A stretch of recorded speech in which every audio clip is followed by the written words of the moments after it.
তো ফ্রেন্ডস আমরা এখানে বসে টাইম পাস করছিলাম বন্ধু বান্ধব মিলে। এবার দুটো বাবু এসছে। বাবু তোমার নাম কি? মুধন শিকারি। মুধন শিকারি। আর তোমার নাম কি? শিকারি। বাবুরা এসছে তো বলছে দাদা ভাই 10-20 টাকা দাও না, ব্রেকফাস্ট টিফিন করবো। তো আমার বন্ধুটা দিচ্ছে, এবার বন্ধু দিয়া মানে আমরা আমি দিয়ে মানে বন্ধু দেওয়া ওর কোনো প্রবলেম নেই। 20 রুপিস। তো ফ্রেন্ডস দিচ্ছে। তো তোমাদের বাড়ি কি এখানে? তোমরা পড়াশোনা করো না? কোন ক্লাসে পড়াশোনা করো? ক্লাস 3-তে পড়াশোনা করো।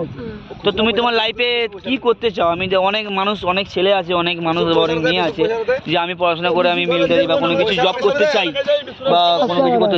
তোমরা কি করতে চাও? হ্যাঁ কাজে আছো নাকি? তো ফ্রেন্ডস বাবুদেরকে আমি 20 টাকা দিলাম। 10 টাকা করে হবে তো? টিফিন করতে পারবে? তো আমি এই হাতে ক্যামেরা ধরে আছি, তো দুঃখিত আমি এই হাতে তোমাদের দিচ্ছি, কোনো প্রবলেম নেই তো? ঠিক আছে, ভালো ঝগড়া করো না, ঠিক আছে? তুমি 10 টাকা নিবে, ও 10 টাকা নিবে, ঠিক আছে? Okay bye.